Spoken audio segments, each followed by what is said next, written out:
नमस्कार, आप देख रहे हैं ई न्यूज और मैं हूं श्रुति दादिश। बात करते हैं आज की बड़ी खबर की। क्या सचिन पायलट 2028 में टोंक से चुनाव लड़कर हार जाएंगे? क्या राहुल गांधी लोकतंत्र के लिए खतरा बनते जा रहे हैं? और क्या अशोक गहलोत वसुंधरा राजे के साथ मिलकर एक राजनीतिक सांठगांठ का हिस्सा रहे हैं? इन सभी सवालों के जवाब मिलते हैं एक किताब में। नाम है एक विफल राजनीतिक यात्रा। लिखी है कांग्रेस के पूर्व मंत्री और 5 बार विधायक रहे सुरेंद्र व्यास ने। और इस किताब ने मचा दी है राजस्थान की राजनीति में हलचल। पूर्व मंत्री सुरेंद्र व्यास ने जो बम फोड़ा है उसने कांग्रेस के भीतर और बाहर दोनों तरफ झटके दिए हैं। व्यास साफ कहते हैं राहुल गांधी विदेशों में भारत की संवैधानिक संस्थाओं को बदनाम करते हैं और ये गैर जिम्मेदाराना है। वो लिखते हैं कि मोदी सरकार भले ही बहुमत के घमंड में फैसले लेती हो, लेकिन सुप्रीम कोर्ट ने कई बार उसे रोका है।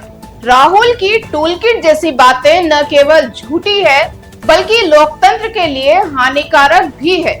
व्यास ने इंदिरा गांधी की भी आलोचना की, खासकर आपातकाल लगाने के फैसले को लेकर।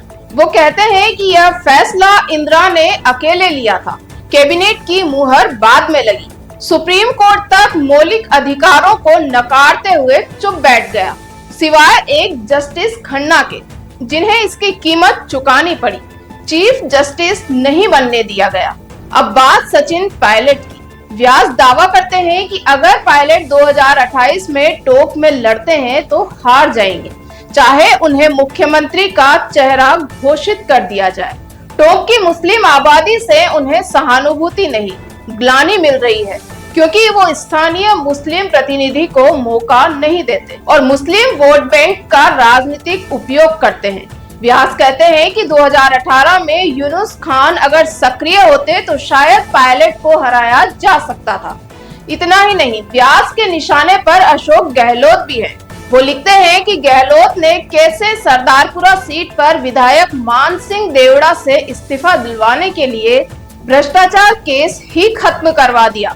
यही नहीं, व्यास का आरोप है कि गहलोत ने कांग्रेस में उनकी वापसी रोकने के लिए एआईसीसी तक में लॉबिंग की।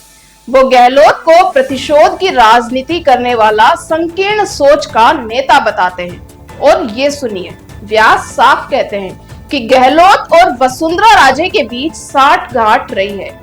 वो दावा करते हैं कि राजस्थान की सत्ता और विपक्ष में हमेशा एक अनकहा समझौता चलता रहा है और यही कारण है कि बड़े घोटालों पर कोई कार्रवाई नहीं होती। 25,000 करोड़ के जमीन घोटाले तक का जिक्र उन्होंने किया है। इंदिरा गांधी को लेकर व्यास की राय दिलचस्प है। वो इमरजेंसी के लिए उन्हें दोषी मानते हैं, लेकिन पहाड़िया को दलित मुख्यमंत्री बनाना, स्क्रीनिंग कमेटी की परंपरा लाना जैसे फैसलों के लिए उनकी तारीफ करते हैं। व्यास ने हरिदेव जोशी, बरकतुल्लाह खान, शिवचरण माथुर, जनार्दन सिंह गहलोत जैसे नेताओं की अंदरूनी कहानियां भी खोली है। उन्होंने यह भी बताया कि कैसे एक विधायक के बेटे की बर्थडे पार्टी की वजह से उन्हें मंत्री पद से हाथ धोना पड़ा और कैसे नरेंद्र भाटी को जबरन जोधपुर हाउस से सामान सहित निकालना पड़ा।